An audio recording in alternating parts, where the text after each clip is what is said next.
Okay, so one thing is we're not going to need the white for a while, so I'm going to put that aside, but we are going to use the blue. Now here's a pro tip. There are two ends to this yarn. You are going to be tempted to use the one that's easiest access for you, which is going to be this one. And don't use this one if you can't, if you can help it. If you've already used it, no problem. You're going to be fine. But this one's a little more annoying to use because you have to, the yarn will come around from the outside and it'll constantly be moving and the yarn can get tangled. What we actually want to do is stick our finger down one of these holes and try and find the end inside and pull it out. So in here, for example, it's going to be a little hard because it's small. But if you can use the outside. I just prefer to pull it from the inside because once you get it from the inside, you can just pull and it'll just come out. So I'm going to stick my finger in here. And if you feel like a bundle or anything, that's what you want. You can try and see which side you want to go through. I'm not going to do the little one because I'm going to wait till the actual demo to do it. So I can't kind of feel it. So I'm just going to start pulling. Sometimes people liken this to like birthing a baby, which I have done that. I don't know that I would call it the same thing, but it's okay if it feels like it pulls a little. Just trying to like pull like this. You're going to end up with a little ball. That's okay. And you can see it's still connected on the inside here. That's great. I'm going to set that down. I'm going to kind of untangle this a little bit. I'm also going to take the other end here and I'm going to just wrap it around the body of the yarn and tuck it under so that way, hopefully, it doesn't get in the way. Okay, here we go. Now, this ball of yarn, this is what we want to start with. So I'm going to just kind of unravel this a little bit, find the end, kind of poke it inside out. This is okay. Completely normal. Keep pulling. Just be careful of it potentially knotting, but you'll be fine. All right, here we go. I've got the yarn. The first thing we're going to do is make a slip knot.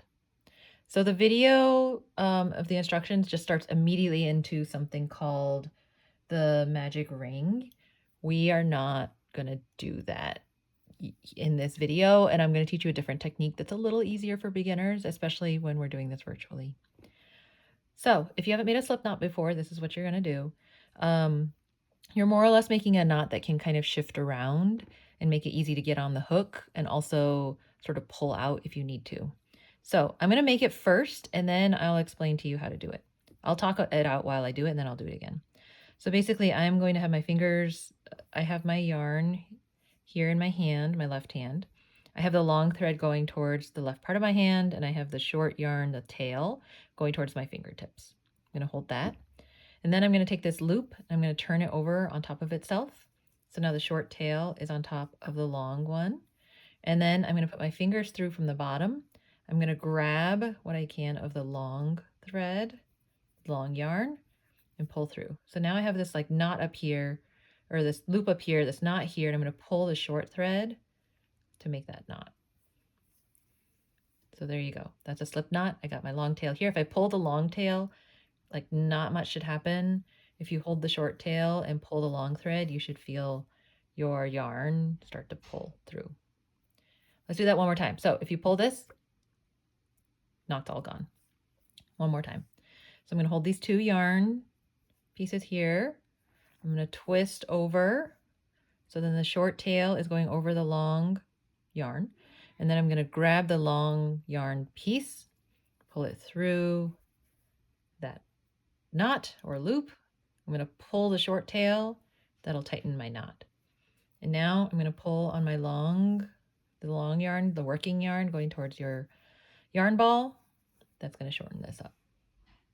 Okay. Rewatch this part if you need to, as many times as you want. I'm going to go ahead and move on.